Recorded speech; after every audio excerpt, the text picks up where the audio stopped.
G'day everyone, this is X-Band, the Phantom Podcast. Our website is chroniclechamber.com and you can subscribe to our podcast via YouTube and through your favourite podcast app. Please do not forget to give us a rating so others can find us, so that when you want to talk Phantom, they know what you're talking about and everyone's on the same page, because that's what we do. We scour the world for news and views about the Phantom, and then we sit here and get an hour or two on a Friday night to discuss it. And tonight we're going to look at all the news from April, as well as the comics that have been released around the world. This is our podcast episode number 281. We're going to catch up with all of the latest Phantom happenings, as I said, from around the world. Today we're whizzing around comics from Australia and Germany, as well as news from England. Europe, I should say. Can't read. India, Australia, and the United States, of course. So it really is a global adventure, globe-trotting with the Phantom today. My name's Dan Fraser, and tonight I'm joined by resident Phantom Nuffy, by his own admission, Jermayn Parker. How are you, Jerm? Yeah, not bad. Yeah, no, that is a very good definition. Excited, looking forward to tonight. It's been a little while. I've been on holidays, geeking out, visiting some trenches and stuff like that in the middle of the ocean. So no, it's been good to come back on. Yeah, and while it might only be a month that, it's the April Comics and News, there just seems to have been something almost every day coming out in the news sphere in particular. So we're going to try and keep it snappy and race through and be serious about that this time. So let's see how we go. It's worth making mention that all the news we discuss does get reported on our website. This is just where we go into a little bit more detail and we give our personal opinion of some stuff that we're talking, and maybe expand the discussion. And, please, we want your input as well. So please leave it on social media, emails and everything like that, and YouTube comments as well. Absolutely. And it's worth mentioning that if, of course, you want to be right up to date with all of the Phantom news, go to the website, obviously, but you can subscribe and to the site as well. So you actually get an email every time a new post goes up, and you're right, you've got your finger right on the pulse in terms of what happens. And once a month we get together to discuss it. But the first thing we want to do is talk about what our last month has looked like in terms of the Phantom, what we've been up to. Stephen's not joining us tonight. Regular contributor Stephen East's not joining us tonight. But he would like us to make a firm point for him about his subscriptions. He made some very firm points of his own last time he was on the podcast. And he would like to say everything's fine now. He's okay. His blood pressure has calmed right down. His subscription's arriving on time, same as everybody else. And he'd just like to say thanks to the good people at Frew for getting all of that sorted out. He doesn't think that anything he said on the podcast had anything to do with it, but the world has righted itself. So well done, Steve. I'm glad you're getting your comics on time. And sometimes having a good whinge is good for the soul. Absolutely. What about yourself, Jem? What's the last month look like for you? Completely randomly, I realised that I was travelling over a area that's been mentioned in the first Phantom story, the Sonder Trench, which is a big ditch, is the best way to describe it, in the middle of the ocean between Australia and Indonesia. And I forgot all about it, and then I was looking at the cruise map, and then I saw the words, and I've been just completely geeked out. So, and we did go into a lot of detail about that in episode 280, our previous podcast. So if you want to hear more about that, particularly this lie you keep perpetuating, Germ, that you did not know it was there until you were there. You know your wife's not listening to the pod. You can admit to us that the whole thing was planned around it. Look, my Phantom month's probably been a bit similar to yours, in the sense that the big thing for me is I've locked into the E-Voke Memorial Bangala Explorers Club dinner and the Sydney Supernova weekend. I don't necessarily get to go every year, and it's been a couple of years since I went. So when I looked and saw the dates lined up with the school holidays up here in particular, jumped in, bought my tickets, and I'm on my way. So I'm pretty excited about that. Looking forward to that. And as you say, you look at the date as we're recording this, it's only 5 weeks away. So it's going to come up very quickly. But let's get into some comics, eh? Absolutely. So we start, as we always do, with the Australian comics, because we're Australians, and that's where we start. Frew 1968 is the last, is the one we need to pick up on. This is The Boy Detectives by Don Elvenell and with illustrations by George Best. Now, the cover is from Lauren Marshall, who's a West Australian girl, if I remember rightly, Yes. and features a 1982 Team Fantomen story, and we'll talk a little bit about that as we go. But let's chat cover first, Jern. What are your thoughts? I really like it. Look, we'll be honest, it doesn't really feel like it has much to do with the story. But don't I don't mind that. It's an appealing, visually appealing cover. It's got hero, it's got guns, it's got bad guys, it's got the Phantom. Um, all it's really missing is probably Devil leaping out at the bottom corner, but I like it. I can say that this was actually done traditionally, so she drew it, inked it. So it's nice to be able to see artists continuing on that theme. I've said it before, and I'll continue to say I would like to see Lauren one day actually do some short stories in this style. I think she's got a style that will be attractive to younger readers, and so I would like to see how she, because her action scenes are quite vibrant, they're quite exciting, they're quite yeah. So I just think she's got a style that would appeal to some younger readers. So I would like to be able to see her do a short story one of these days. Yeah, for sure. And look, I agree with you in the sense that the cover art doesn't jump out and tell you the whole story of the boy detectives, the story that's within it. You can tell though that she has based it on one of the scenes in the story, and we'll get to it. But page 17 at the top corner there is, I guess, the scene in the story that this cover is based on. And you've got to pick a scene, don't you? So I agree with what you're saying about the Lauren style. I've really enjoyed her work right from the get-go, and YouTube watchers, you can see now the panel that I've referred to there on page 17, and that would seem to be the one that she's based the cover art on. Very good pickup. The story itself, it's a 1982 story, so that's 42 years old now. It's Am I right? older, yeah, it's older than me. Yeah, so that goes to show just how old it is. I guess some Well, people must be might say. must be just about ancient. It's from a different generation.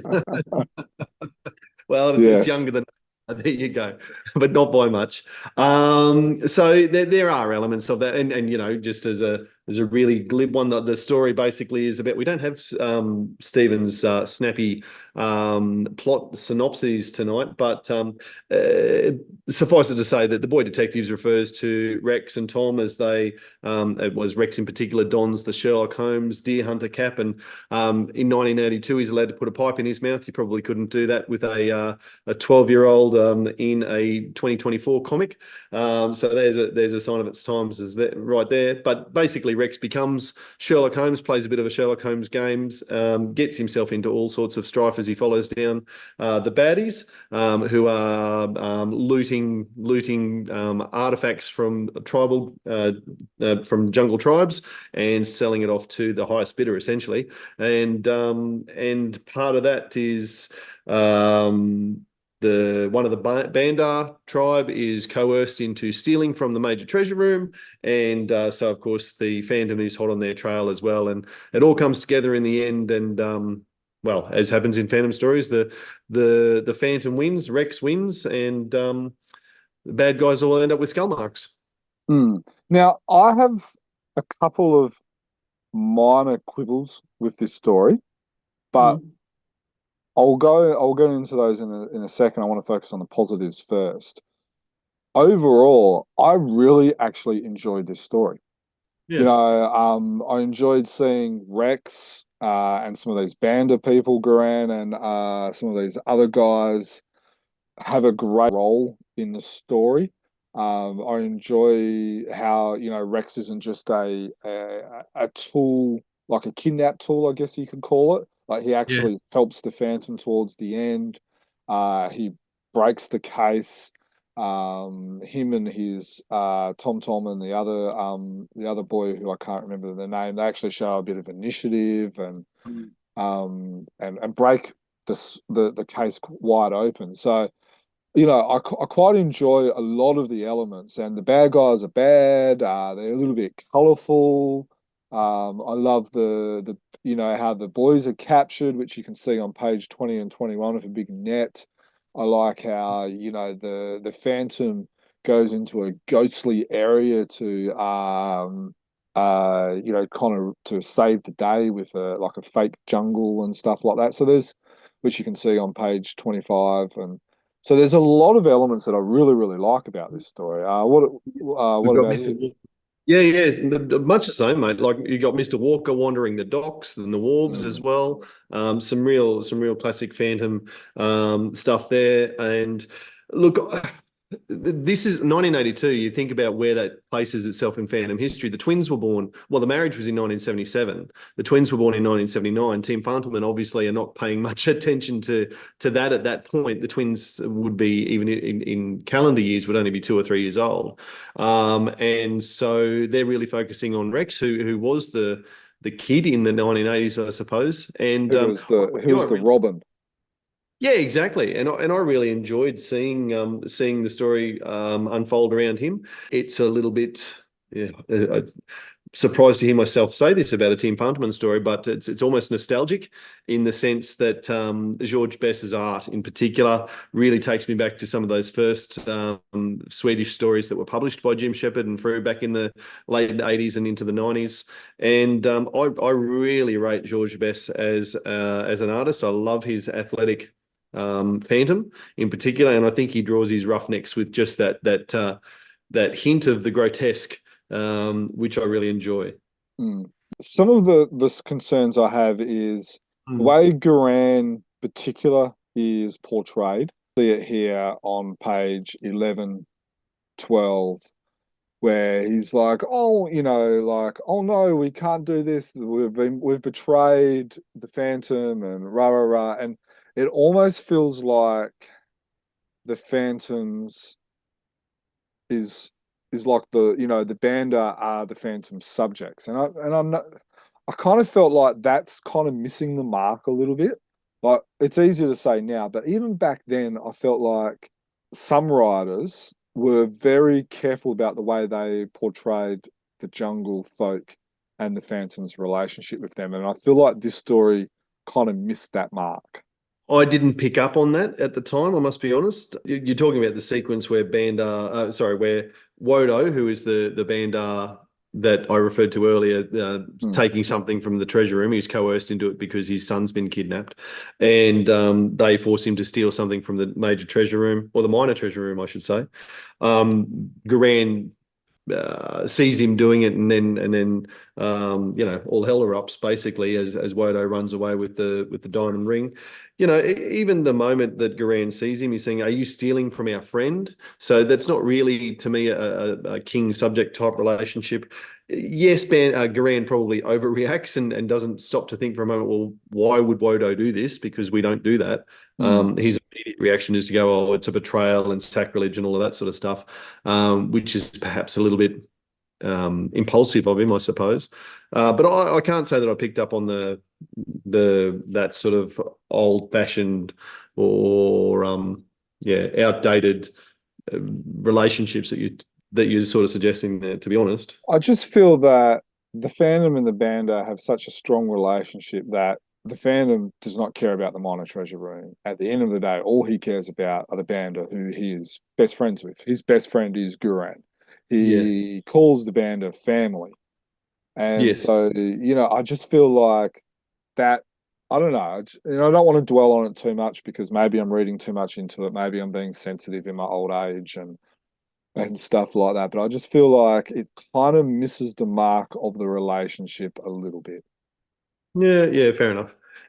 Does it reconcile for you on the last page where the Phantom's like, no harm done, I've got the treasure back. I know you were forced to steal it. Yeah, Or yeah, Iran is presenting Wodo as this traitor still. Does that work for you in the end? it does, it does, and that's the Phantom I like is he doesn't care about a ring. He Yes. doesn't, for him the most important thing is friendship. Yeah. Yeah. And like that, you know. Now the other thing that another minor little quibble is on page 23 on the top panel. Gee, Devil looks like a German Shepherd in that picture, in that panel. He does, yeah. And because Bess does a good Devil. I remember the story of Devil. It's one of the probably the most popular Phantom story ever, which is the origin story of Devil. So he knows how to draw a creepy wolf. That Yeah. just it just does not look like Devil. But that's a minor quibble as well.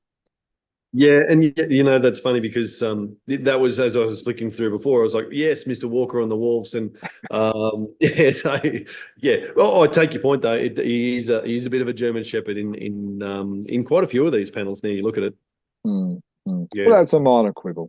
absolutely. Overall, I'm glad I got to read this story. I'm glad Frew had printed it. It might have taken him 40 odd years to get to it, but I really enjoyed it. Yeah, no, absolutely. Well worth the 440. Let's move on because we've got a lot to get through tonight. Through 1969 is the Enter the Phantom story. Now, we've already spent well over an hour and a half on this story when we talked about it last week with the author and artist Matt Kime. So for that deep dive into issue 1969, certainly recommend you go back and listen to podcast 280. It's in the week or so since we spoke to Matt. Is there anything else that's occurred to you, Jerm? Is there anything you wanted to talk about with regard to this one? Just a couple of things which we didn't discuss in the original podcast with Matt, as you said, is I wonder, it's not really a story question, it's more of a publishing question. So that's why I thought, we decided to probably discuss it here. Would it have been better if this story plus the Singh Brotherhood, the Belt, and the Childhood, which were all referenced in this story, could have they all been published as in one comic and maybe published as the 2000th issue? I just wonder if that could have maybe been a better way of doing it from a publisher's point of view, from a celebrational point of view, is like, hey, here's the first story, here's the prequel. You could have had this story published first, then the Singh Brotherhood, and I don't know, and then maybe the Belt and the Childhood of the Phantom published in the same comic. Look, that absolutely occurred to me as well.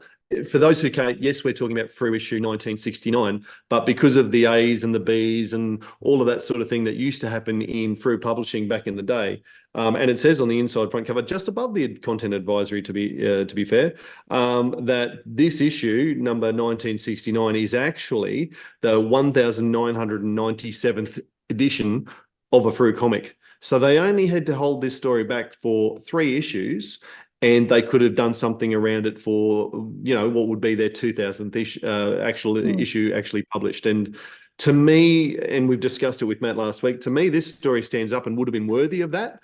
And I think as a package, the way that you've described it there, adding those other stories that, you want to read after you've finished reading Into the Phantom and would work together, would have been a pretty fair way to do issue 2000. Who knows what they've actually got planned for the 2000th issue? Might be something that would dwarf that. May not be. Who knows? We'll wait and see. With bated breath over a couple of issues, but what really made me think about it is there was a lot of, well, not a lot of people, but there was a couple of people that I've been talking to, or some people that I've seen comments on social media where they said, "Oh yeah, once I read this, I went and read the Singh Brotherhood, and then I came back to this," or so people have already done that. And look, let's face it, people are lazy. People might have got a better kick out of it if they had those stories in the same issue. Yeah, I think that would have been really cool.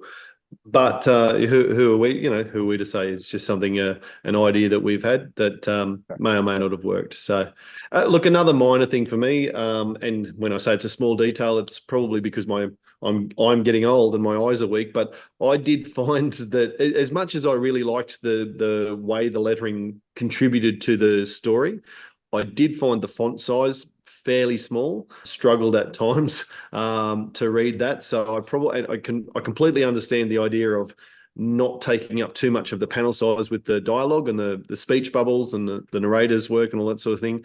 But I did feel like the dialogue might have been could have been a bit larger and still not hurt that aspect of things. Yeah. I thought it was more of a problem on the pages that had 4 rows of panels. Like, for instance, a good example is page 30 and 31. On page 30, you've got a row of 4, so 4 lines in a sense. And then on page 31, you've got a row of 3.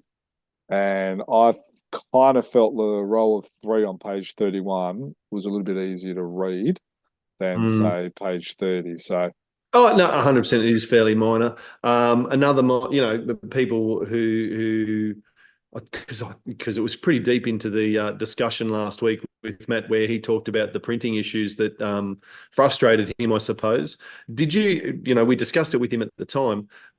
Did you pick up on those as you were reading it? Like, as I said to him at the time, it was probably something that I hadn't thought of as a concern. no, not really. But the thing that I do like about Matt, and maybe this comes to the fact that he's actually studied this type of stuff, but where he was talking about how you have the black background, i.e. page 25, is stuff that happened at nighttime. You can tell he's, 1, read a lot of comics, but 2, he's actually studied the field, because it's such a brilliant storyteller concept that I think most people won't pick up on it, but it does give you that different sense of atmosphere, I guess. It didn't really bother me. It didn't, one way or the other. Page 20 and 21. Once you know about it, it does add something extra to the story. I wonder if Frew can actually do that with their the way they do their printing.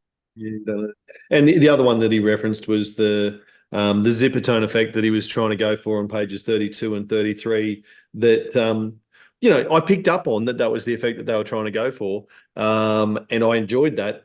It would be really interesting to see it in the way that he saw it, and how much more you might enjoy it. And it begs the question, I suppose, when it does come out on Frew's website as a downloadable PDF, and you can purchase the digital comic. I feel like it's going to be worth getting just for that, so you can see what it was supposed to look like before it got printed on the quality paper that Frew puts their comics out on. And we're talking about page, for those who are not on YouTube, talking about page 33. Yeah, that one in particular. Yeah, but look, again, I don't think I was. I can't remember now if I said this to Matt or not. We've certainly said it in our chat between the 3 of us. Gee, it's an early contender for story of the year, isn't it? It certainly jumps out to me of all the stories of 2024 I've read so far as right up the top of the tree. And be interesting to see if that gets beaten this year. We're in for a treat, I think. Yeah. I think one of the things that I like about it is, 1, there was a little bit of anticipation. 2, I feel like we've got a little bit of in the game because we've known Matt, and we've done podcasts with him and stuff like that as well. But I think on top of that, it leaves you with a warm, fuzzy feeling if you're a Nuffy, especially. Like, if you're a fan of a Nuffy and you enjoy those little, if you overthink the Phantom and overthink the stories, you will enjoy that story. Yeah, absolutely. All right. Well, as we said, for full details, go and listen to the previous podcast. So that brings us to Frew issue 1970, or the 1998th issue ever published, as we count down to number 2000. And this features, as I said earlier, a couple of newer stories. We start with, as you can see on the YouTube channel, if you're watching that, full wraparound cover from Jason Perlos, in classic Jason style. This one does very much represent characters and scenes from the story, as we have a gang war in 1800s Mowitan, or Morristown it is at the time. Your thoughts on Jason's cover? Very Will Eisner-ish, with the stolen rings in the wraparound, which are title. I must admit, I think it would work as a good kind of poster best cover, but it's not his worst cover. And yeah, I don't mind it, but there has been ones that I do prefer more over Jason. Yeah. I found on the back cover on the left of screen as you look at it, the back cover, the character in the foreground there hanging over the chain with the knife and that sort of thing. I found him a little odd. He's almost zombie-like, and I think if you didn't know, well, if you don't know the story, if you're looking at this before you read it, you might go, "Oh, this a zombie story?" There's certainly no zombies in the story, but anyway, that's just a by the by, I suppose. A lot of knife action, and as I say, really does draw on the storyline where a gang war is caused by one of the Phantom's stolen rings. So let's I look would in. have, sorry, just quickly, sorry to cut you off. I would have enjoyed, because like I can see why Jason's focused on this, because he likes the grittiness, the underground, the zombie light, the gaslight, that's monsters, Frankenstein, that's his wheelhouse. You look at and if you're on YouTube, you will see the image of the Phantom Man cover. It's totally different to this. And I would have been interested to see how another artist might have portrayed that cover from Phantom Man 24 2020 when it was first published was by Luca Alberta, and it's this bright yellow with the two main antagonists. It's a totally different cover. So yeah. It is, isn't it? And like if I'm 100% honest, I prefer it, the Team Fantoman cover. But you've just drawn my attention back to Jason Paulus's cover. I actually hadn't seen the big stone words "stolen rings" in the background of that cover. It was only when you drew me back to it, I'm like, oh, now I see. I can understand what you're talking about there. Isn't that bizarre? Because that's probably a third of the artwork, and I didn't even see it. Yeah. I know Dudley sort of makes mention of the reason why there's two different artists, but you want to quickly make mention of it again for those who have come in late and might have not picked up the comic?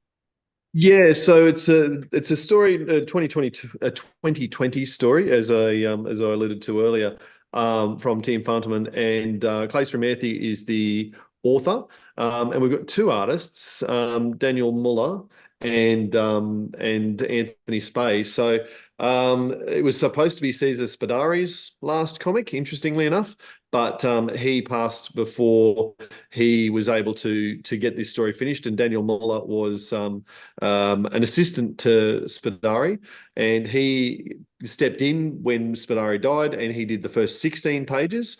And then, for whatever reason, it was handed over to Anthony Spay, who's the American artist who's done a fair bit of work for Fantoman, and we also know from being the artist behind the Phantom game now. So it was interesting to see that change in artwork between page 16 and page 17, I suppose.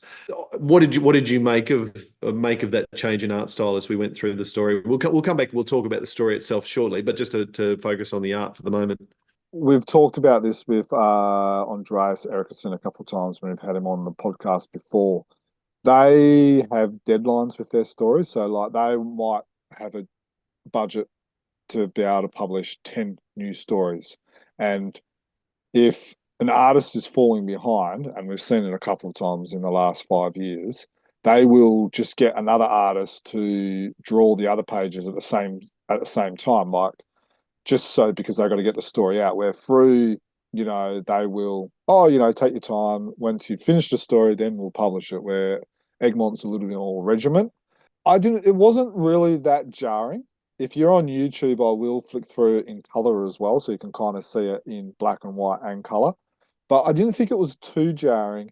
It was interesting watching Daniel Mueller's artwork style changing.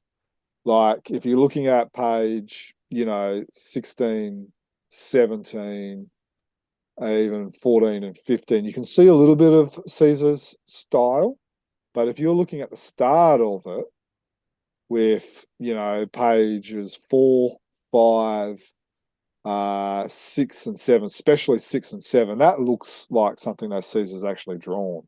Caesar loved his round panels. He loved putting these curves in the panels like you see at the top of page 4. The bad guys all look Caesar Spadarius, where the more the story goes along, you're seeing Daniel's art style probably coming to the front a little bit more. It's kind of very similar as what you see with Wilson McCoy. When Wilson McCoy took over Ray Moore, he was basically a carbon copy, but then the longer he got into it, previous art style went away and more his art style changed. So for me, it was enjoyable watching the different art styles and the way the different characters were drawn and stuff like that. I thought they've done a great job trying to collaborate that. Yeah. But as a nuffy, I found myself not actually reading and enjoying the story, but more looking at the art style change. Yeah, and it's certainly fair to say that between Muller and Spey, the depiction of the Phantom in particular, very different. And even the two antagonists, as you said, I think that I don't know. Spey's probably a little bit more, other than the Phantom himself, who I find Spey's Phantom a little bit overly muscle bound, a little bit overly American, if you like, in terms of superhero style. But the rest of his characters are always super realistic, I find, and compared to Muller's, who was a little bit more caricature, with the tribes people and certainly the two main bad guys as well. Once you get into Spey's artwork, it's a little bit more not photorealistic. It's not as realistic as that, but a little bit more true to life. Useless, which I'm not sure if that's the rule, if that's actually how you're supposed to say his name, but Ulysses. Ulysses is probably the biggest change in style. Yes. He suddenly becomes a lot more. Noble's probably the wrong thing to say for such a bad guy, but he becomes a lot stronger features and a lot stronger character, I think, as Spey takes over. But that's part of his story as well. Yeah, and that's what I was going to say is once I got over nuffing out and geeking out with the art styles and all that type of stuff, the thing that I enjoyed the most about this story was the change in character with Useless. I want to call him Useless. Is where he was like, what am I doing? This is not who I am. And then he almost self-sacrificed, like, look, no, stop fighting. I'm to blame. I will do what it takes. And I think that was probably the part that I enjoyed the most out of the story itself. And then the part I enjoyed probably the secondary was, we all love a good redemption story, but the overtones of the Sunday story, the Stolen Ring, which was the 100th Sunday story by Lee Falk and Cy Barry, is there's a lot of similar overtones with that story as there is with this story. And I think that's probably why I enjoyed it so much, is because like I read that other story, a dozen times probably. And then like I'm reading this and I'm going, oh, this is like that story. And so it's filling me with some warm, fuzzy feelings because I have good memories of reading the Cy Barry story. And so those good memories kind of overflow in this story. It's really interesting, isn't it? And just, we've talked all of this without actually providing, for those who came in late, with a synopsis of it. But essentially, an American, Civil War era slave owner and his slave are forced to leave America. They go to Morristown for a fresh start. By happenstance, the slave owner comes across an unconscious phantom, steals both of the rings, the good mark and the skull ring. Then the slave decides, well, I'm in Africa. I don't have to be a slave anymore. None of these other Africans are slaves. I'm going to free myself. He takes the good mark ring and goes into the jungle, and the slave owner, the white man, hangs onto the skull ring and takes over the gangs of Morristown. And that then starts that gang war that I alluded to earlier. So it's interesting because you're absolutely right. It does have that those same sorts of story threads as what the Stolen Ring had, but it's the Stolen Rings, and they go in different directions, and they both have different paths, and they both cause problems, one in the city and one in the jungle. And particularly the one in the jungle has that same impact as the E-Voke story of, oh, if I've got the Phantom Ring, suddenly everyone does everything for me, and that power goes to his head and starts a jungle war. Yeah, there's a lot of symbolism, like, you know, the skull ring is the evil ring, and so he becomes evil and stuff like that, where the good ring, even though he's doing the wrong things, you know, the symbolism is that because it's the good ring, good overcomes the evil and changes him. And look, you know, it's a modern retake of an old classic story trope. You know, maybe some creators should do that a little bit more often. And I'm not saying you got to do like what filmmaking did quite successfully in the 90s with re-imaging stories, but Clace has gotten a well-trod but truly tested in time story and given it a modern twist and has made it work of a story. And, you know, other creators trying to, you know, rebuild the sandbox, maybe they just need to play in the sand a little bit more and create a modern retake like this. Yeah, absolutely. Well, speaking of someone who loves to play in the sandbox and dig up elements of E-Voke stories, the filler story, if you like, I always feel bad calling it that, but the short story or the part story at the end of this particular issue is part 4 of Shane Foley's saga that's going on at the moment. Is it a total of 5? Do we know how many total chapters there's going to be in this? I don't know. Shane, please leave a comment in YouTube and let us know how many parts it will be. I reckon there'll be 6. It feels like it's starting to wrap up a little bit. It does. That he's about to go on the trail. Yeah, we'll talk about it. But so this is Bad Blood in Bengala is the overall saga, and this chapter is Beyond the Tasani Trail. It's sometimes it's one of those things, and I always find this with the chapter stories. It can be hard to follow, especially if they're like this one has. There's been at least 2 issues since we saw part 3, and so you've got to go, oh, hang on, I was reading that 6 weeks ago. Where am I up to with this? I know I always say this with the chapter stories. I'd like to read them all together to get the best value out of them. What about yourself? Did you find yourself able to pick up the threads of the story easily enough? It was a little bit hard to start off with, but I felt this chapter was actually a really good. I'm not sure if the right word's like a recap. Seeing the Phantom was sitting down and learning what's happening, I almost Yeah. felt like I was sitting down with the Phantom Yeah. and catching up and learning what was happening at the same time of this. And I think Shane has to do stuff like that because he knows these parts, you know, let's say it's 6 parts, right? But it's Yeah. probably going to get published over 3 or 4 months. Yeah. That's a long time for the TikTok generation. That's a long time for me. Yeah. Getting back to the story, I loved the introduction of the bad guy, Nuri. I remember him. I foolishly read the message from the publisher from Dudley, and I'm going, where do I know this name from? Where do I know this name from? And Dudley does his best to try and hide the fact.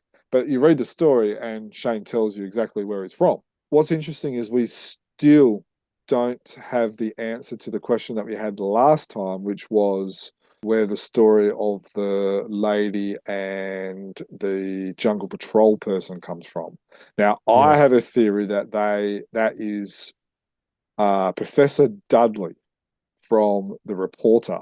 No, the professor. Sorry, the professor. The story, the professor who falls in love with, well, the jungle patrol person kind of falls in love with Professor Dudley, which not Dudley, the publisher Dudley, the Professor Dudley. So I get a feeling that's who this person is because Shane hasn't really, he kind of teased it and led us on for the first couple of parts, but he hasn't really, this part, there hasn't really been that mention or that clue on who she is. Phantom goes, oh, you're kind of familiar. Where do I know you from? And he does that throughout the whole different parts, which again is like us, is like, this character is familiar. Where do I know this character from? And it's almost like the Phantom is rediscovering his nerdom as we are rediscovering our nerdom from reading all these stories as well. Yeah. Yeah. Yeah, no, I really do love the way Shane pieces together elements of lots of different stories. And the Star of Bengala, this Nuri character that appeared once in one story, he's drawn that into a much more familiar story, which is the what's the name of it? The Valley of No Return. Valley of No Return, yes. He's drawing elements from lots of different stories, and a bit like Matt Kime, I guess. Shane is just an absolute font of knowledge when it comes to those older Phantom stories, and the way that he picks the pieces and goes, oh, I'll have that thread here and I'll have that thread there and I'll tie it together and I'll, smooth it all out. He's just marvelous at it. And again, I guess that's why I'd love to read it as a single narrative, so that I can keep up with him as much as anything else. One of the things, because I was thinking, how would they do that? And maybe one of the ways they do it is they release an artist or a creator book. So maybe they and Phantom Men have done it in several guises, and other publishers have done it as well, is where you do a Shane Foley collection where all these 6 parts can be published together as one. The giant size Scorpia issue could be collected together as one, and and some of these other multi-thread stories that Shane enjoys is, whether it's an annual or whatever, but all these stories could be, and then I think they would probably be enjoyed a little bit more. I agree. We won't bang on about it though, because that No. probably is a recurring theme that we've talked about since Heart of Darkness and since Phantom by Gaslight and all of these stories that we've seen as multiple part threads. We often have this same refrain, and Frew just don't seem to have the spot in their publishing calendar to do that at the moment, or they don't have the graphic novel or the annual one-shot type deal where they would gather those sorts of things. So if there was the time, the money, and the appetite for it from the publishers, I think the fans would probably lap it up. That catches us up on the Australian comics. It's time to go around the world. So we're going to pass over to Christian from Germany, who's going to go over the latest week comic. Today I review the Zauberstern comic number 12. It's a new edition because it's now glued and not stapled anymore, but the price is the same with €9.99. It's number 12 from April this year, and it has 3 comics in it. Piratenhass Teil 1, eine Löwin für das Phantom. And it has an illustration from Uwe Reber. That's the back side, which is also very nice. The cover is from Stefan Zombetsky, which is awesome. And we start with Pirates. It's a 1989 DC comic from Mark Verheiden, Luke McDonnell, and Anthony Tollin. And it's a full-size comic. The story is cool, I like it very much. The paper is the same quality as the old magazines. And it's cool to read, and it's about the Phantom, the 21st Phantom. And it's from 1989, I said, and it's available in Brazil, Norway, and United States. Now we have Hate Part 1, again from Mark Verheiden, Luke McDonnell, and Anthony Tollin. And it's a DC story from 1989 again. And you get the comics in Brazil, Norway, United States, and Germany now, which is cool. And I show you a bigger size of it. And we get to the end. And we start with the 2036 daily story from Tony DePaul and Paul Ryan, The Phantom Lion. And it's also a cool story, which I prefer more as the other twos, but it's my own thing. and it's available in Australia, the Bahamas, Finland, India, Jamaica, Mexico, Norway, the Philippines, Sweden, Turkey, and the United States. The color and the printing in this whole magazine is awesome, and Zauberstern did a great job. And for 100 pages, the 10 euros is really cool to get so high quality comics. And the next Phantom from Zauberstern will be in June 24, and the always known back cover from Stefan Zabetsky. Thanks for watching. We do need, of course, to talk about the progress in the dailies and the Sundays. Now, this is truly for an international audience. But let's start with the daily, the story, the chain. We've seen a fair bit of progress since last time we touched on this story. We've now got Kit Junior and the Phantom, the 21st Phantom, working together to, they're starting to dismantle this gang of roughnecks who's looting Lolongo artifacts, not dissimilar to the story we discussed earlier. It's an interesting one. We're seeing, we can see on the screen, if you're watching the YouTube version of the podcast, there are chains involved in the story. It's a regularly recurring motif and symbol in the story almost every day. It has to be related. It has to be. Yeah, of course it is.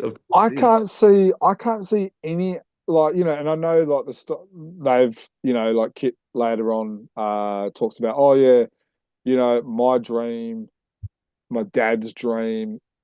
That's a very, I don't want to sound mean, but it's a very flimsy kind of reference between the chain dream and what we're seeing at the moment, where the chains, everyone being tied up from the chains on the native, on the bad guys in the back of the truck. That seems to be a lot more symbolism, where I'm not sure about the dream references, whether, it still feels like two stories trying to be shoehorned into one.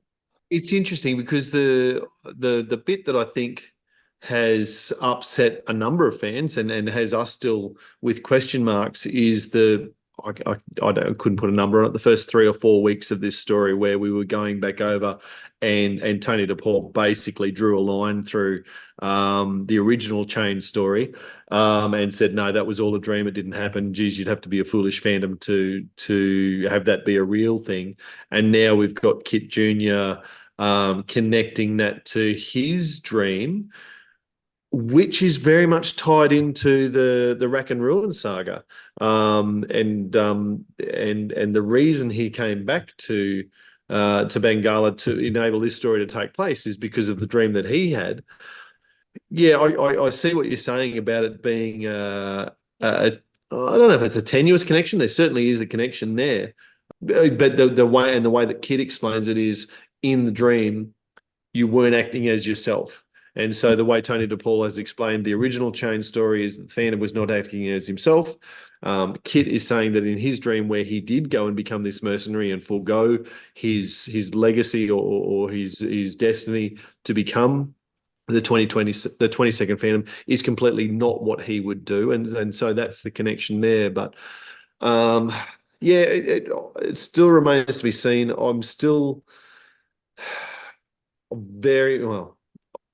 I really like the original chain story. So as much as there's holes in it that Tony has well and truly pointed out, I still actually really liked it as a story, and it still smarts a bit to have it taken away, if you like.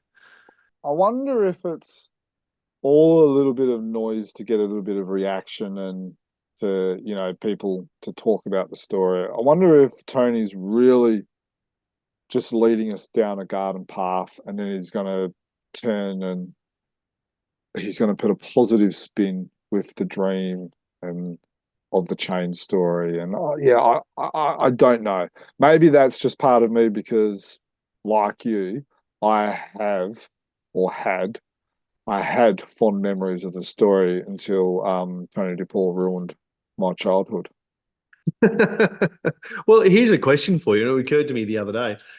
If it wasn't Tony DePaul and he wasn't doing it in the newspaper strip, if it turned up in a Frew story or in a Fantoman story and they tried to completely disregard Lee Falk, would we accept it?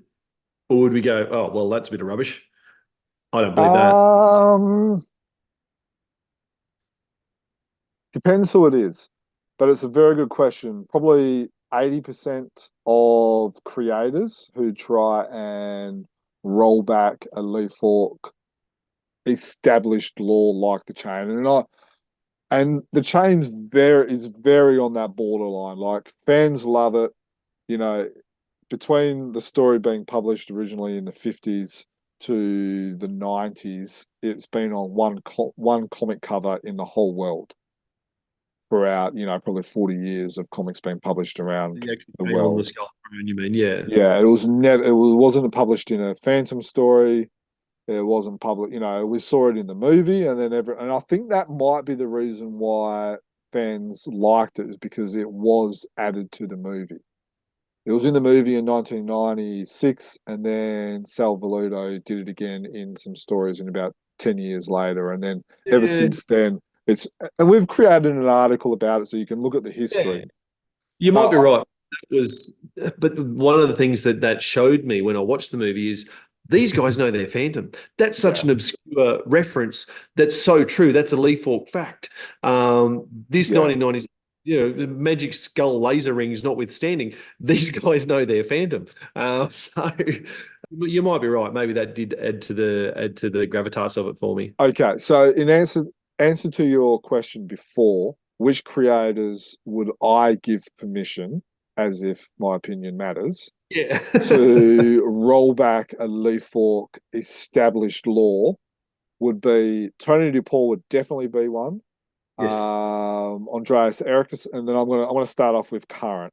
Andreas Erikson, Matt Kime, Shane Foley, Duncan Munro, and Paul Mason, and probably Pite Anderson. They're probably the only ones out of the current creators, and I've included them because they're either fans first or they know the character enough to be able to do it tastefully, if you want to use that word. Past creators, Claes Remifi would definitely be one. Jim Shepard would probably be another one. Elf Granberg, Jamie Vell, Hans Lindell would probably be some others. So I've maybe listed maybe a dozen names. Sorry, just the key phrase you used there, though, was to roll back on something that Lee Falk had done. Most of the creators that you've just listed, they work in what Lee Falk has done and make it work by the way they tie threads together, the way we were just talking about Shane Foley. They very rarely have we seen someone go, no, that didn't happen, or here's a way to explain why that wouldn't have happened, which is what Tony's doing in this story. Or again, I'm talking about the first 3 or 4 weeks of this story. I don't know about that whole rollback. I think if we saw this concept done by an Italian creative team that suddenly got published in Phantom's World or Giant Size, we might go, they didn't know what they were doing. Yeah. And I think if Tony did this back in the 90s, I very much doubt he would still be writing Phantom stories. He absolutely has runs on the board, and I'm with you in terms of listing him as the first person you'd go, okay, give it a crack. He's absolutely earned the right, and I should trust him more. But anyway, getting back to, I guess, the story, I'm enjoying having the relationship between Kit and the Phantom developing, and because they're going on an adventure together, so they're interacting with each other. The Phantom's talking about, my son, who may be the 22nd Phantom. So obviously he's kind of like he's thinking, well, I've seen my death. Who could take over, and he's obviously feeling a little bit more comfortable about Kit taking over. And I feel like I also am becoming a little bit more comfortable that he could do a good job. He's not the little brat that Lee Falk created him as, you know, the 10-year-old little brat. I'm enjoying the artwork more and more, especially like the depiction of the bad guys from Brett. I feel like Yep. he's definitely got his style Phantom, but the bad guys are, you know, Wilson McCoy ugliness.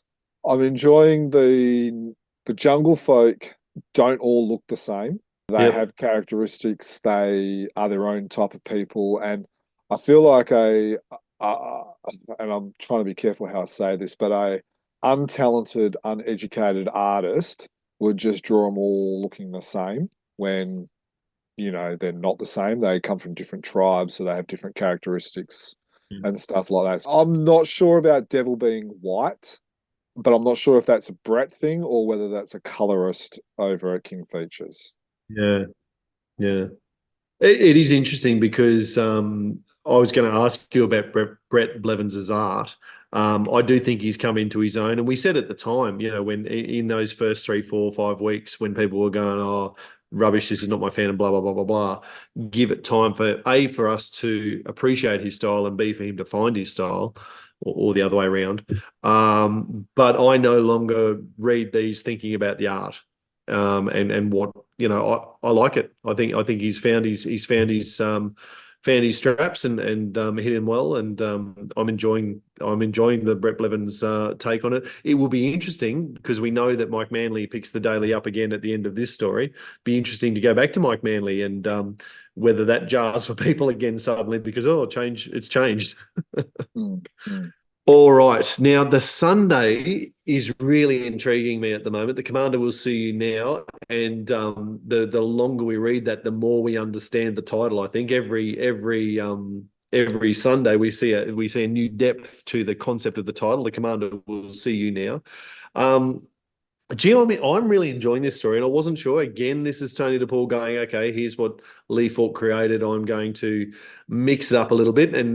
But for me, this is, you know, not that the chain is unacceptable, but this is way more acceptable in that he's modernizing the concept of the unknown commander. I think he's making it make sense in 2024 so that if and when, well, not if, but when Tony does hand the strip over to the next author, he's got something modern to work with. I really like what is happening with this development of the unknown commander's office and the way he looks after the jungle patrol. Maybe that's just me. What are you thinking of it? So, quick question. Mm. Surely the commander's office is more jarring than one story about a piece of decoration disappearing that we've only ever seen in one story, one Lee Falk story. So surely the changing of the commander's office is more jarring. But we don't seem to be upset by that as we are with the chain. No, because for me it's not the chain. It's not the links of metal that's on the back of the skull throne. It's not that one item. To me, as an English teacher, and this is my English nuffiness coming out, if you like. I read a lot of Year 7 and Year 8 stories, which finishes with, and then it was all a dream. I woke up and it was all a dream. I've had this really entertaining story and I don't know how to finish it. So it was just a dream. But then for us to turn around and go, oh, well, this story didn't happen. It was just a dream. That's probably the bit that let's just disregard that because it didn't happen. And that's probably the element that I don't like, that I'm not enjoying so far. I haven't connected yet with that story. Whereas the Commander Will See You Now, that is a development of the well and the safe, and it makes sense to bring that into current times. And at no point has the Sunday story gone, oh well, the tunnel never happened and the poisoned well wasn't a thing. It's gone, well, logically this is the next step in that journey. Let that one go through the keeper when you're saying that Tony DePaul's writing like a Year 7 or Year 8. You're putting words in my mouth, and you're going to snip that. That's the sound bite that the mainstream media will take out of what I've just said. Getting back to the I will not be story. quoted on the poster. Hopefully Tony can hope he has a right of reply on YouTube, so hopefully he can reply on YouTube about that. I'm going to get a strongly worded email. I would actually like to see a public comment about those comments, Tony, just so that way everyone can have a good laugh at Dan's expense. Getting back to this story, I think it feels like there's a few pieces that are starting to come together. Like, for instance, what you can see here on the 28th of April, where, you know, the pre-recorded audio of the commanders telling Mr. X who the bust is, and you know, we've seen the book previously, we've discussed it, but you've also got it here where they've actually like, that's who this person is. So it feels like there's a few little threads that are starting to join. It was interesting on Comics Kingdom, but where they talked about surely Wurubu knows that the guys' voices are very similar. And I thought, and that's a very good point. And then I'm like, surely.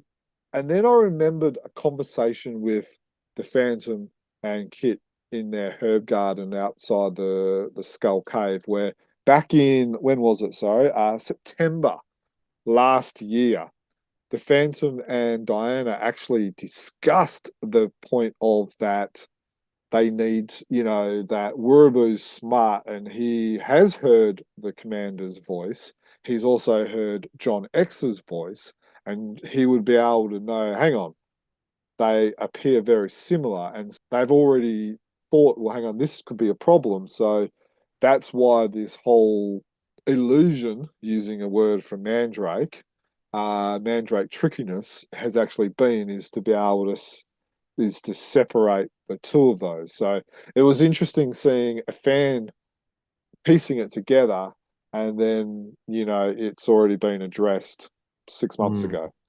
8-9 months ago. Yeah, and well, we've saw in Matt Kimes' Enter the Phantom, maybe the unknown commander just drops his Bengalan accent for while he's speaking or something, and who knows? This does give the Phantom the option of a little bit of voice manipulation, modulation when he's recording his videos to send to Wurubu and that sort of thing in the future, in terms of the way that he's now got this communication set up. It's a really interesting point.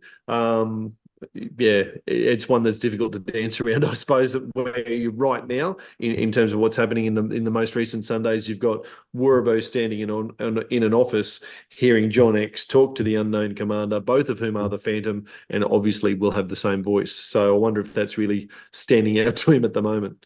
I kind of go through moments where it's like, I'm not enjoying this, and then something happens, and it's like, oh, hang on, no, I am enjoying it. So I'm a nuffy who enjoys Phantom, and so if I have moments where I'm enjoying it and not enjoying it, I think other fans are probably having similar moments, but I think I will enjoy this more reading back once I know the end. I'm probably enjoying. Oh well, no, I'm not. Probably, I am enjoying it much more than I'm not. I'm really genuinely looking forward to each Sunday, and I feel like, not like what I've said earlier tonight about other stories, but I feel like I can keep up and follow this one week to week quite easily. And again, as an English nuffy, it is asking questions of me to go back and go, well, what is Metamorphoses? What is this book? Who is Odin that the bust is of? And I've actually had to go back, and Tony's teaching me some stuff, or he's encouraging me to go and teach myself some stuff about what I've discovered is actually a really classic story, and perhaps the origin of all superheroes in many ways, which is this Metamorphoses book and the story of Odin. For it to be the bust of choice and the book that Colonel Wurubu happens to pull out when he's looking through the books in the library, I think it's a really telling choice by Tony. It's a really intellectual choice by Tony, and it's going to ask a lot of questions of some fans. And as I say, the impetus to then go back and learn a bit about that for myself, pumping up anyone's tires is certainly not my own, but I'm a bit of a scholar of these sorts of things, and yet I didn't know much about any of this. So I'm really enjoying the lessons that Tony, or the path that Tony's taking me down in this way. We need a stinger. We need a song track here, Germ, to differentiate between the comics and the news. Some sort of jungle drum beat as we move from the comics to the news. There's a any fans who are listening who are a bit of a whiz with sound recording, if you want to send in a jungle drummed soundtrack that sounds like the news echoing through the jungle, send that in for us and we'll use it to differentiate when we move from comics to news. That could be cool. But there is a lot of news, and I look at the clock. We've been recording for an hour. We said it would take about that to get through the comics. That gives us about, oh, geez, I hope we can get through this in a half an hour, but we won't. All right. So video game updates. Let's start there. That's probably the biggest development in the Phantom in 2024. I think when we look back in 15, 20 years, we'll think about 2024. We'll think about the Phantom video game. Where are we up to at the moment, Jim? What's going on with that? So they made some announcements on the Sounds of Supernova Melbourne 2024, which you can listen to as well. But one of the most important ones is the design team has wrapped up the visuals for the game, that they're having a meeting with King Features in May, which is this month, and 9 of the 15 levels are completed and being tested. And then probably for the collectors out there, probably not so much for the gamers, but for the collectors, which probably the majority of those who are listening to this would be interested, is that they're doing artist exclusive boxed editions of artists around the world, including Cyberry. Now, I'm assuming it would be the game, but in another box, like a collector's edition, and it might feature like a different cover from, the Phantom. So Cyberry he might have like a still or something from the game, and then he might draw it in his style. So some of the ones that I would love to be able to see would be Luca Alberta. I would love to see something with him. I think he has a lovely style that would be really attractive. But then I would like to see some different styles, like like a Paul Mason or Lauren Marshall, who have got that cartoony element, which I think would come across quite nicely. Some others, like for instance, a Jason Paulos could do a real horror type of look that could be interesting. But hopefully they're not too nice and too pricey, because if they're too nice, we would all want to buy one, and I'm not sure we can all afford that. Oh, and look, as the collectors, we'd love one of each, wouldn't we? I'm trying to. Sal Valuto would obviously do a fantastic. Well, the collaborations that he does with Eugenie Matozzi are, always stunning. Who's the other? Was really prolific, has been really prolific for Phantom in the past. Henrik Solstrom. Yes, Solstrom. I'd love to see one of his takes on it as well. So I don't know how many. I don't know how many artists. Ash and the crew of Art of Play have got lined up, but all of us collectors who are completists are going to want one of each, of course, and that's probably not going to happen because it'll break the bank. You can't tell your wife that they were all $20. Yeah, sooner or later they're gonna switch on to that one. That's right. So that's really exciting, and to hear that it's progressing is really cool. All right. You flagged right up the top that you were very excited about some of the news that has come out of Finland. Let's move to that. There's a bunch of new items that the Finns are about to release, Phantom related. Is this the same company that produced the beer? Okay, so it's not the company that produced the beer. It's the design company that, from what I understand, have got the license for the Phantom in Finland. And so with what they've done is it's actually 2 brewing companies that have released Phantom themed beers. And so what it looks like is that those beers were very popular. Everyone's talking about it. And, it brings up a really good discussion about, should the Phantom be promoting alcohol, seeing he doesn't drink alcohol. And that's a great subject. We've created an article about that. Go on our website, read it. We won't do it here on the podcast. We might save that for another podcast discussion later down the track. But that company and the licensee holder have now produced a website, which is basically like it's in Finnish. It's basically the Phantom Club is what they've called the website. And what they are doing is they're like, hey, we've produced a beer and we are now going to producing other stuff. So you can't buy it yet. You can kind of see previews.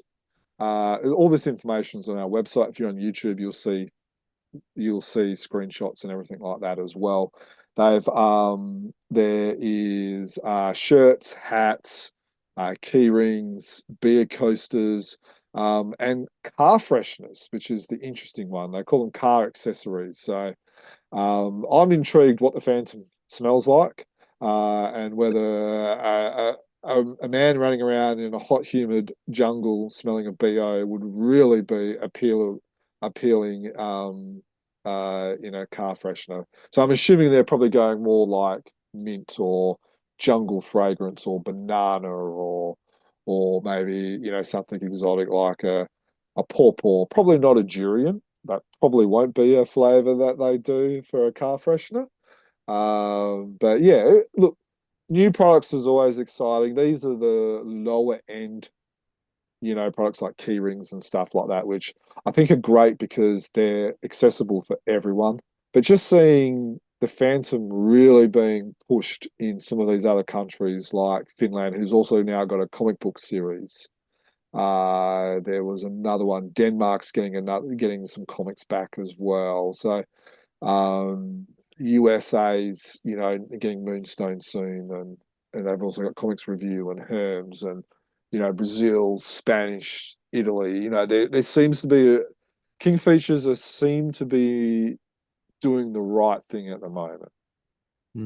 Yeah, no, it's fantastic. It just goes to show that there must have been a really positive response, as you said, to the images in particular that were on those beer cans. We know that collectors all over the world have been chasing those down and asking their Finnish friends to send them their finished beers, so that we've got the cans to put on our shelves. I'm with you. I'm intrigued to see what or smell what a Phantom fragrance might be. I'm hopeful that it's closer to Waterfall Fresh rather than post Sing Battle BO, but who knows? You don't want your car to smell like it's just come out of a fight. So anyway, interesting. It's really interesting, and as you say, for low end might be a little bit low end price range. To see some affordable products that are going to be the sort of trinkets that we all love to have and throw into the Phantom collection. It spices things up. We're both sitting here with Phantom statues and artwork and whatever behind us, but I just love having those little key rings and badges and those little trinkets to put in amongst it and just liven the collection up. I was talking to one Finnish guy, his name is Kim. He raised a very good point, that he noticed that Finland's always published their Phantom in blue, but the beer features a purple Phantom. These products all feature a purple Phantom. And then it made mention of the German Wick comics. The actual covers that they are using originally were painted a red Phantom, and then they had to change them to purple. Oh. So what I'm wondering is if this is a KFS directive where new comics, new products are actually going to be featuring a purple Phantom instead of the original individual different coloured Phantoms, i.e. blue in Sweden, Norway, and Denmark and Finland, red in Turkey and stuff like that. So it makes sense if you are doing a big push, which I think we are seeing the fruits. We're talking about jungle smells, so let's use the word fruits.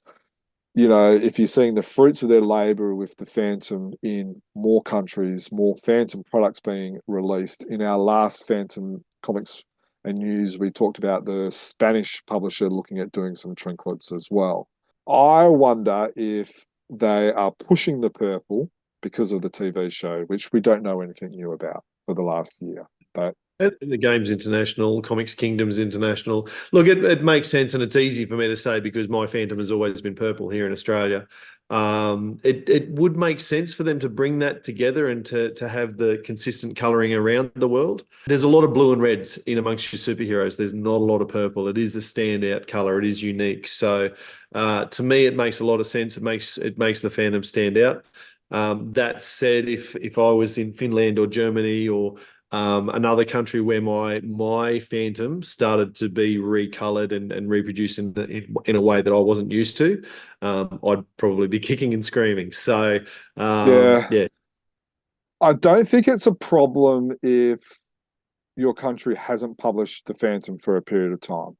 Yeah. But I think it would be a problem if they turned around and said to Phantom Man, guess what? Yeah. He now has to be purple. Yeah, that wouldn't go down well. Yeah. Can you imagine the way the Swedes would react? And fair, and rightly so. It'd be the same as if they suddenly came to Frew and said, no, Phantom has to be blue. You know, we would not like that. No. And Australians can have a good whinge when they want. Oh, absolutely. Absolutely. So, yeah, it's just, interesting little tidbit which a couple of fans have noticed. I've noticed. And without having any official word from King Features, I just get the feeling that's what they're doing. And it's all about brand identity, making, the Phantom is purple, and I think it's a smart decision. Oh, I agree for the reasons I said there before. And if they are, as I said, the video game, which is, as I said, likely to be the biggest thing that comes out of 2024 for the Phantom, 2025, whenever it comes out, that's going to have a purple Phantom in the gameplay, certainly. If there is a TV show, you'd imagine that's going to be a purple Phantom as well. There seems to be, and we'll talk about what Mad Cave are doing later, there seems to be a real push for Defenders of the Earth at the moment as well. That'll be a purple Phantom. So it just makes sense in so many ways. All right, so we talked about Phantom there a little bit. Let's segue across to their hardcover collection, which have been announced for 2024. There's going to be announcements across the course of the next month, and the softcover album and the Christmas album, and perhaps a new special release as well. So do you want to take us through what you know there, Jerm? Okay, so look, the hardcover collection is going to be the Kate Somerset series by David Bishop and Caesar Spadera. And remember, we've talked about Caesar earlier on in this episode. So that has been announced. There has been some announcements regarding the other stuff, but there hasn't been any covers for any of them. So expect, again, keep an eye on our website, and there will be cover releases of, as you said, the Christmas album, the softcover album, and another release as well. So it's interesting that Phantom Men are releasing more and more special issues where Frew are going the opposite, where they're not. Yeah. In my opinion, the Kate Somerset is a brilliant series, and I'm glad that is one that they are looking at doing.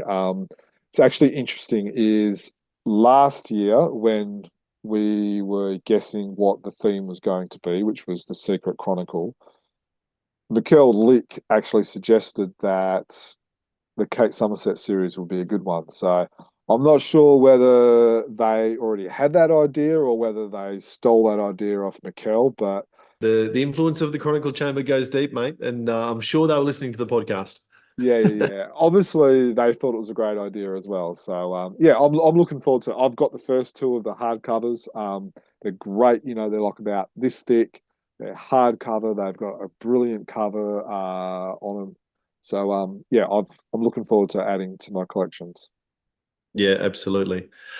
Speaking of things we can add to our collections and hardcovers, well, let's flip across to Denmark. You've already mentioned Denmark and the sort of resurgence that we're seeing in that country as well. So Phantomette is coming back into Denmark for the first time for a while. And this is by a small publishing company called E-Voke. their tagline, if you like, is that they're a small company, husband and wife team, and their mission is to evoke an interest in comic books in general in Denmark, and they're using the Phantom as a window into that. Pretty exciting again, for those the people who are collecting international comics, and this will be something that you want to add. And again, just to see another country starting to have that little bit of resurgence, have a little bit more interest in the Phantom, it's always a good thing. So the first issue will be released in June 2024. And then the second issue, which features a new cover, not a already purposed cover. Interesting, the Phantom's blue in that one.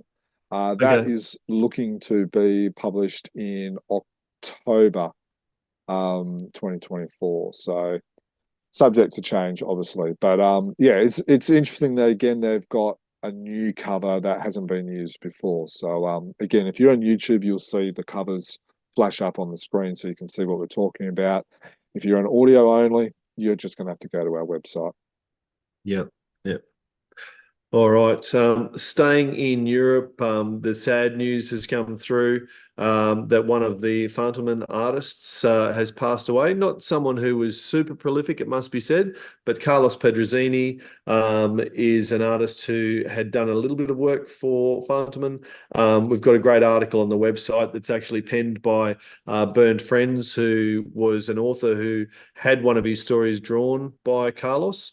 And it's quite a touching article that he's written there, and a great tribute to Carlos that is posted there, and some of Carlos's artwork is on the article as well. So it's never great to hear that one of the creators associated with the Phantom has passed on. Shout out must go to Burn for letting us know, for writing the article. Byrne himself has written a couple of stories. When a couple of them have been published, we've already teed up with him that we will have a chat with him, a podcast. For those who have come in late, he helped us with the Henya Bade interview. So, and then he has had a couple of stories published in the last couple of years as well. So, I'll go on there.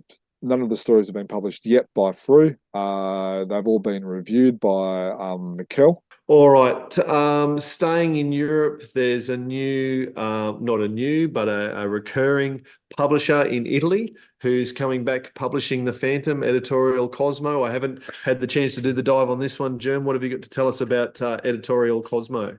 So they first published Ray Moore issues back in 2017, 2019, obviously pre-COVID. They were doing the hardcover stories in similar vein as Herms. So they were doing Ray Moore and Wilson McCoy Sunday stories in colour, and they actually produced the first 21 Phantom stories in 3 issues. Amazing, big, thick books like this.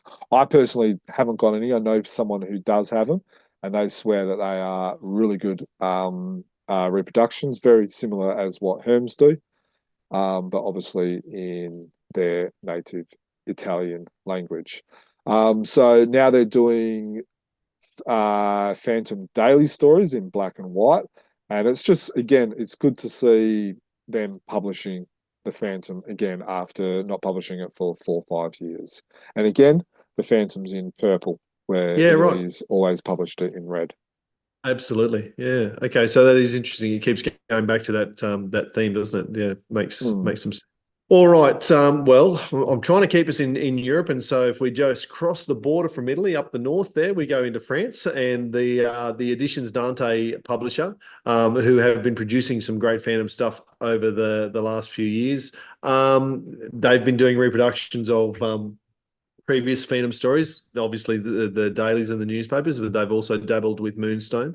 They're now starting to look at publishing their own Phantom stories, maybe taking a bit of a leaf out of Frew's. And obviously Team Phantom have been doing this for a long, long time, but starting to create their own stories. I'm not sure how far along they are actually. They're looking at doing it, which is pretty exciting, which is interesting also because other countries are like, oh, maybe we could do this. Like you're seeing Lightning Strikes are doing it, which we'll talk about them in a second. But then there's another publishers like, well, maybe we could look at doing this as well.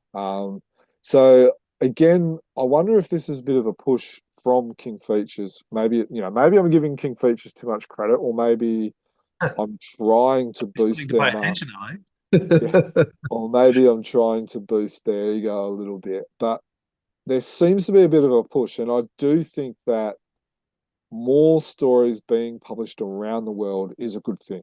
Obviously, they need to stick to the license, they need to stick to what the core phantom is, and all that type of stuff. But I've got my question marks about this artwork. I'm not quite sure the way the native person at the bottom of the image, which you will see if you're on YouTube, is portrayed, will probably not get approved by King Features. But clearly there's some talent there in that one And this is an image. This is an image that has been published, what, on social media or something that you? Yes, yeah. So this has been published on social media. We've talked with some people at Editions Dante. They've said that, look, it's still fairly early on. We don't really want to discuss it too much, but yes, we are looking at creating their own story. So look, let's just say, for instance, they are right now, or let's just say they're even further ahead than what I've said, and they have now received permission to create the stories from King Features. They're still at least 6 months away for seeing a new comic come out. And, if they are smart, like what I think Moonstone are doing, is they're probably getting a few stories created before they start releasing them. So it might not be until this time next year that they might actually start releasing these new stories if they've already been approved and got the license to do so. So there's a lot of if, buts, maybes, and a lot of future speculation. But again, let's look at the positives and the fact that we may be getting, even if they only produce 4 or 5 new stories a year, that could help Frew, as well. So, yeah. Yeah, and look, you mentioned Frew there. And we've discussed already that different companies have got different approaches. So Team Fantomen, you got to pump it out. You got this story, you've got to go, even if the artist's not ready. Frew, we know that there's stories that they've received and sit on for 2 years or more before they actually go to print. So who knows what Edition Dante will be able to do with their creating of their own stories.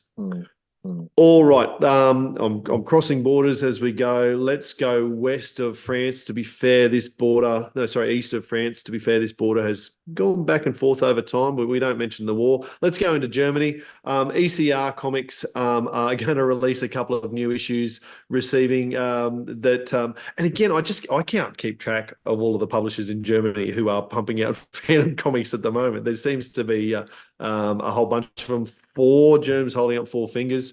4 different publishers in Germany that are releasing Phantom comics. So ECR have got another couple of issues, and YouTube viewers, I'm sure you're looking at the covers as we speak, but they're certainly different style, aren't they? Yeah, I like them. I really do. They are different, kind of psychedelic, retro, but they kind of fit the stories that they're reproducing, which are all the Cybari daily stories. And it's a real interesting way they're publishing it. So they've released issues 1, which featured, you can either buy them in magazine floppies, which the first time there was 3 stories, or you could buy like a hardcover thick book. But it basically equals 100 pages. And now this time, seeing one of the stories are quite longer, it's only 2 comics in the magazine format or a 100-page hardcover edition.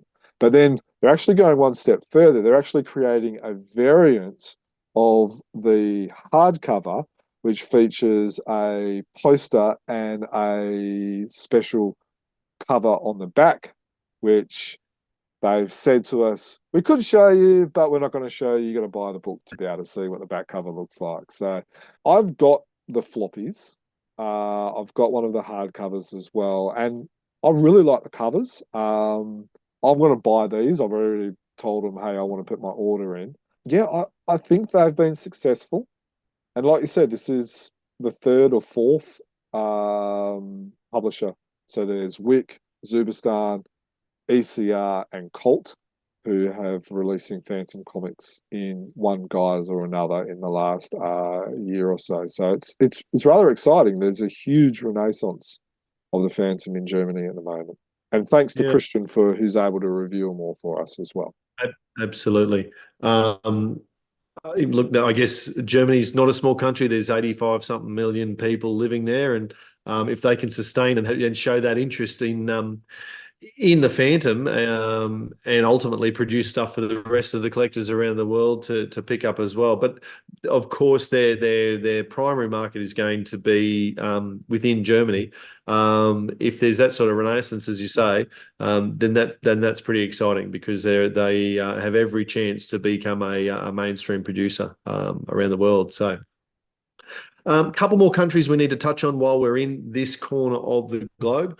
Let's go across the ditch to Ireland. So we go across the island. Lightning Strikes, that you mentioned, are contributing or helping to contribute. There's a relationship there with the newspaper, The Echo, which are bucking the trend, it must be said, because for years we've gone, oh, this newspaper no longer has the Phantom. This newspaper no longer has the Phantom. This newspaper no longer has any comic strips at all. Blah, blah, blah, blah, blah. The Echo has gone, you know what? Let's bring comics back.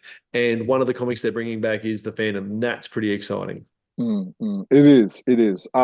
They also, for their first time, they did the Lightning Strikes, for those who came in late, created panel as well, which I thought was smart, because what it does is not only does it promote their own work, not only does it promote the Comics Academy that they're using as well, but it helps potential new readers or new fans understand who the Phantom is. They're starting with the second last new Phantom story, which is the Temple of the Gods. I will admit it's kind of interesting they've done that, but I guess it makes sense to not start off with the new story. But then it also made me actually ask the question is, if you're getting the license for the newspapers stories, do you have to produce the new stories, or can you go back and produce the old stories? Yeah, it's a great question, because they've chosen to go back a story or two. Could they have chosen to go back 20 stories or whatever? It's a difficult one, isn't it? Because the Phantom, as a newspaper strip, particularly under Tony DePaul, is a continuity. I think under Lee Falk, you could have picked it up at the start of any story and not been too worried. But Tony DePaul does very much, as we've seen with the Chain, in particular. Depends on the story that came before it. The dailies you'd have to go back to the start of Rack and Ruin. And is that really the way you want to introduce readers to the Phantom? It's a tricky one, isn't it? Where do you actually start? Pick it up. I'm with you. The Temple of the Gods I would say that's an interesting choice, mostly because personally I didn't massively like that story, and I don't know that it represented the Phantom and the Phantom universe in a way that I think people would. That's not how I would introduce people to the character and to the universe. But you've got to start somewhere, don't you? That's what made me wonder if you could go back. Could you go back to, say, Graham Nolan, Paul Ryan, or could you even go even further back and start in 1961 or something like that? So I don't know, but looking at the positives, apparently the Echo reaches a 30,000 different readers. So there are potentially 30,000 new fans who could be picking up and reading the Phantom. Yeah, and we already know. I've certainly seen collectors in Australia post that they've received hard copies of the Echo newspaper as well. So we know it's going to be something popular for people to send globally around too, because there's nothing quite like having the hard copy. I think before we started recording, you talked about internet struggling at your place, streaming's down, so let's go back to DVDs. There's nothing quite like having that tangible thing that you can hold and say, this is my copy of it, just in case, there's a solar flare and nothing digital works anymore. I've still got my Phantom comics. I've still got my hardcover, The Echo. Yeah, that's it. All right. I think this is our last one from Europe, and circle back to where we started in Scandinavia, and that's with Norway. Now, globally, of course, we've had Free Comic Book Day at the start of May. Norway looks like it's had a massive event over there, and thankfully, we've got a contact, Christian, I think is how it's pronounced, is gathering some videos, and he's going to put together some stuff for us to whack up on the website. So I'm looking forward to seeing how that's unfolded. Huge thanks to him. He's done a great job compiling it all together. Now we just, we've got all the links and all the videos. Now we just have to, I guess, put it in an article, and we'll probably also put all the videos on our Phantom Preservation project. There is also a presentation by Andreas from Uppsala, which was a couple of weeks ago. I've now got the video of that, but that's in Swedish. Most of the stuff from Norway is in Norwegian, but some of it's in English. So what we'll probably do is we'll probably combine all the Norwegian stuff, put it in together as one video, and then we'll put that on our YouTube, but then also put it as individuals on Phantom Preservation Project. And then I'm just waiting on a couple of things from Andreas for his presentation, i.e. some English slides to kind of go over it. And then we'll put that on YouTube as well. And then it will also be on our Phantom Preservation Project. So what YouTube does do is YouTube does do an automative subtitle feature. So hopefully we can get that working pretty cool, and you can follow on in broken English translation, and you can have a glimpse into what Dudley has to do with every Team Phantom Men story. Very good. Finally, a practical and cooperative use for AI. That's great. Yes. All right, let's the bunch of stories and news that's come out of Europe there. Let's drift away there. We're going to go into Asia, and in India, there's a new Tamil language comic book series being released now. India trying to rival Germany here for the amount of different publishers and the different comics that they produce. Again, it's just a new language, a new format. It's great to see, isn't it? Yeah. So the language is Tamil. Now, if I just go into Google and say how many Tamil speakers in the world, 85 million, with communities in... with 85 million Germans in total, but Yeah. that's a whole nother language group. Yeah. So major communities in Sri Lanka, Malaysia, Singapore, Thailand, Canada, Fiji, Mauritius, and of course India. So like people are like going, oh, it's a new language or something like that. But there's 85 potential readers. Obviously, they would know Bengal, Hindu, English, and all that as well. But not all of them know these other languages. And for some of these 85 million people to be able to read a Phantom comic in their native language is pretty cool. Yeah, we got a great article. Thank you for Swaz for writing that one, who will be reviewing all of the comics. Fantastic. We do appreciate that the Chronicle Chamber family right around the world. So speaking of around the world, now let's circle all the way around the globe. Let's go to South America and Brazil. And we've got a new E-Voke biography on the way, and there's been a crowdfunding effort. Happy to say that even without the Chronicle Chamber push, it has been funded and is at 170% funded. So it looks like that's on its way. Yeah, we touched upon this in our last Comics and News, so we won't spend too much on it. Again, if you're on YouTube, you'll see the cover. You'll see the insides of what it looks like. It's in Portuguese. You can't buy it. You can't get it shipped from Brazil to Australia. Find a Brazilian friend who send him some free comics and tell him to fund it and then ship it back to you. You might not be able to read it, but I think it will be a great addition to your collection. Absolutely. All right, let's go to America though.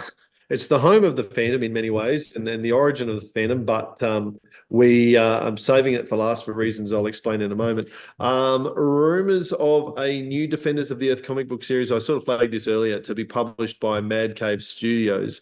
Now, there's no official word from them, but we know that they've got the Defenders of the Earth omnibus or gathering trade paperback coming out mid-year or slated for mid-year.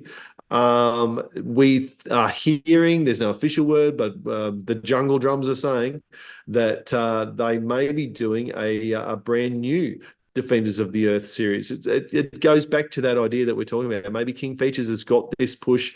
Is it associated with the TV series that may or may not be coming?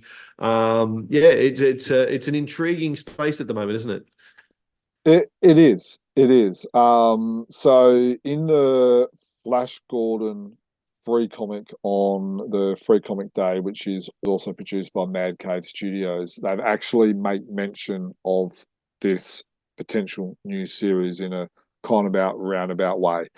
All right. I said that I was saving the American news for last, and that's with very good reason, because I'm contractually obliged to report this in the Comics and News of site. There is an auction, and I'll just say this quietly between you and me, Jim. There's an auction of the items from the Ed Rhodes estate. Lots of really quality artwork, original artwork and collectibles that's going to auction on Hakes.com. Now, we don't want to talk about this a lot because I don't want anyone else bidding, to be completely blunt. I hope no one else finds out about it. I regret publishing the article. It's our legal obligation to do so. All jokes aside, it's pretty exciting to see some of the stuff that is up on that website. At the time of recording, I think there's still 8 or 9 days left in the auction. By the time we get this published, it will still be live. Not putting any pressure on you, Jerm, to get this edited and out on time. In fact, no, don't put it out until after the auction's closed. That will solve the problem for me, and something will still be affordable. Yeah. Are you going to bid on some stuff? I've had a good look at it, and there's, what is there, 20, 25 items that are up there at the moment, and I'm interested in about 24 of them. So certainly, there's certainly plenty of things there that I'm keen on. At the moment, I'm just watching to see where the prices go and what might be in my price range. I'm also really mindful, of course, that everything's listed in American dollars, and I've basically got to double it if I want to think about the Buyer's currency premium and shipping. Prize premium and the shipping. It's not going to be cheap.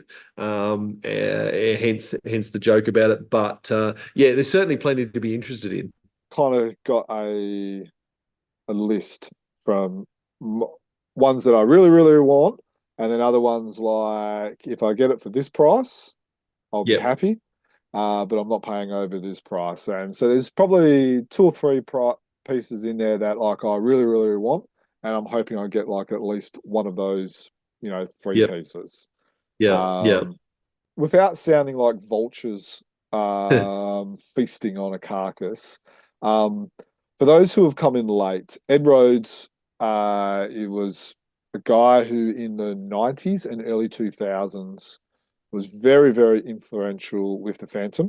He and Pete Clowes, Barry Stubbersfield, Bob Griffin, some others, Howard Gesbeck, I'm trying to think of some others, and Chris Smith and some others were created or were fans in America who created this group called Friends of the Phantom. Some of these names, which some fans might have heard of, some fans might have not heard of, but these are guys that are probably, it's fair to say, they're probably our dad's vintage. They connected with Cy Barry, Lee Falk, creators, and started doing newsletters, which is very, very much similar as what we are doing, but they did it before us, and they did it before internet became a really big thing, and they published everything via newsletters. Now, we have digital copies of all their newsletters in our Phantom Preservation project. Go to our website to find out more information about that. We have started, and we had permission from Ed Rhodes, and we've also got permission from Pete Clowes to reproduce some of those interviews in those newsletters on our website. So we've just recently done one with George Wilson. We've actually had a fan ask us if we can reproduce the Bill Lignante interview, which will be probably our next project. So these are guys who did very similar stuff as what we did, which is bring Phantom News and bring and interview creators and stuff like that. And so they're a big deal, much bigger than what we were. Ed Rhodes was a consultant for Moonstone Comics. Bob Griffin was a consultant for the Phantom movie, the 1996 one. They've helped on products being created. So, big guys. Unfortunately, Ed passed away much too soon. Majority of his collection has just been sitting there gathering dust. So obviously they are now feeling that they can let some of these pieces go, and that's what these pieces are that are being sold on Hakes. Absolute respect to Ed and everyone who is involved there. And you made the comment about vultures there. I certainly don't want to sound like that, but practical matters, now, or joke and the jokes from earlier aside. Does the fact that these items are from Ed's collection, does that put a percentage up on the value of that artwork for you to be able to say, okay, I've got this Cybarry original that was first commissioned by Ed Rhodes, so therefore it's worth a little bit more. Or here I've got there's Street Players, Phantom on a Throne or Phantom on the Horse items. Are they worth a little bit more than the other ones would be because they came from the Ed Rhodes collection, or does that not so much matter? Okay, great question. I've had this discussion with a few fans. So my opinion, this is just my opinion. Yep. Short answer, no. It doesn't increase the value. Personalized artwork, commissions, original art, actually, from what I've found, decreases value for the general collector. Now, if it was, say, owned by, Nicolas Cage, who's a Superman fan, right? Let's just say he was a Phantom fan and he got some of this artwork named to him. Everyone knows who Nicolas Cage is. Unfortunately, not everyone knows who Ed Rhodes is, even though he is a giant, and we actually had him in our top 20 most influential Phantom people in the history of the Phantom. He's not a Nicolas Cage. So if a Nicolas Cage owned a piece of artwork and it was being sold, whether it's his estate or he's been selling it, it would be sold as a part of the Nicolas Cage collection. Lovely fellow, well known to a lot of fans. He isn't well known to every fans, like, say, Nicolas Cage is, who's actually a huge Superman fan, who owns the first Superman comic, etc., etc., etc. That's that. Now, if there is a piece that was drawn for Ed that was used for a product, i.e. a cover for the Phantom newsletter, or they produced some badges, or they produced some trading cards, like they did a memorial piece for the 9/11 attacks. If one of those pieces was included, yes, I think that would be worth more. Maybe a 15, 10, 20% more. But I think that's the case with original artwork from a story or from a newspaper story anyway. So, yeah, so that's my long answer to your very good question. Yeah, cool. No, I'm with you as much as, and we know that the proceeds of this are going back to the Rhodes family. So you'd love for them, and I do hope that they get as much money as possible. I want something to be affordable for my budget. In a sense, it's unfortunate timing for Australian fans, because I'm also conscious of making sure I've got some money to take to the E-Voke dinner, and be able to provide some fundraising for the Westmead Children's Hospital in the auction that's there, and all the fundraising that's available there too. So in that sense, it's unfortunate timing, but I do hope that the auction goes incredibly well. All right, we've only got a couple of things to go, and one of those relates very heavily to the dinner. We come back to Australia for the last couple of points. One of them is our podcast guest from issue 280. That's Matt Kime. He was actually, as part of, I guess, the release event of the Phantom, he was on radio recently, on local radio in Australia. Had a really long and interesting conversation, and gave the Phantom a great plug. There, it's like listening to him on a podcast, but with people who know what they're doing when they interview him. I think you're a little bit harsh on us. There was some really wacky music choices, though. So if you haven't heard that, the links on our website, you can go and listen to the stream. We'll obviously download that and make sure it's on the Phantom Preservation Project as well. So any of our Patreon supporters are going to have access to that in perpetuity, irrespective of what the radio station does with that stream. The other thing we need to talk to you about, we've alluded to it so many times already. We've talked about it being some of our highlights of the last month and the month coming, and that is, of course, the Sydney Supernova Convention that is coming up in the middle of June. Guests are starting to be announced. The Phantom related ones that we know of so far: Jamie Johnson, cover artist and Phantom artist extraordinaire; Dean Rankin, who is having more and more Phantom stories published; Lauren Marshall. The first two, I should say, Jamie Johnson and Dean Rankin, were both contributors to the Phantom Bushfire book from a few years ago. Lauren Marshall and Alex Tripp, both of whom have come onto the scene post the Bushfire book. Otherwise, we certainly would have hit them up at the time too. Those four artists we know are definitely going to be there, with more to be announced, of course, over the next month or so. So that's very exciting. The dinner has already been announced, and we plan on, and don't set your watches for it, of course, but we do plan on having a podcast with some of the organisers for the dinner in the weeks ahead, so that as much as anything, so we can get excited about it, and hopefully you listeners will enjoy that chat as well as it comes out. Very exciting. So you're going, I'm going. You know what? We may actually do a podcast first and actually have us in the same room and record part of the podcast. That would be cool. That's few and far between. I don't think we've ever done it. No, I don't think we haven't. We've recorded chatting on a train, I think, maybe, but just our on the way back from the podcast, we've talked to others. We probably never have actually sat in the same room and had a Phantom conversation that we've recorded for people. Almost 300 episodes, and we've never done it. Well, there you go. That we'll have to make a point of doing something like that.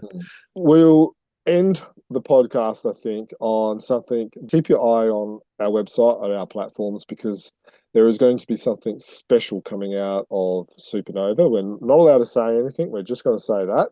But I'm rather excited about this special feature that's going to come out. Yeah, me too. One of my favourite things about being associated with Chronicle Chamber is the little sneak peeks you get behind the curtain, the little previews you get of things that are coming up. And certainly it's fair to say that the thing that we're starting to see some information about and some drafts of, if you like, that's going to be associated with the event in June in Sydney is pretty exciting. And I think people will love it when it comes out. Yes, definitely. But there will be more on our website, and I think we're even looking at doing a podcast with that as well. So there could be a lot of podcasts coming out very, very shortly. Crikey, we'll have to. Yeah, we'll be busy.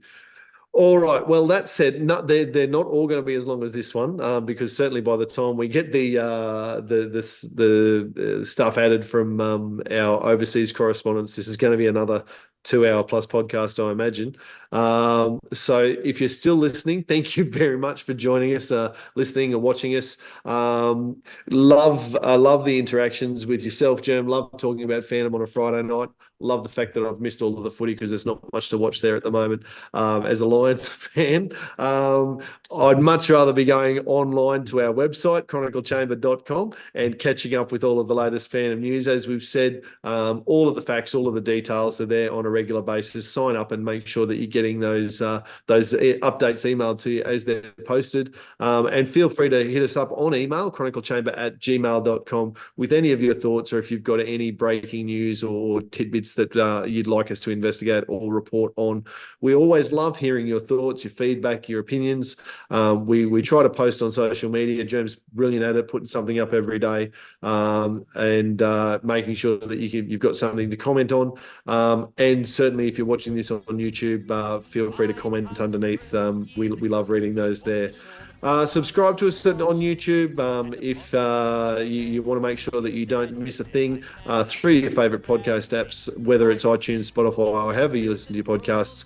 Make sure you subscribe. I'm told it helps If you give us a ranking and a rating, particularly if they're 5 stars. If you want to leave a 1-star review, don't bother. Don't do that. Just leave for the 5 stars. That's good for us. Anything else, Germ? It's been a pleasure chatting to you tonight. As always, from myself, happy fandoming all. Yeah, thanks, guys. Happy fandoming.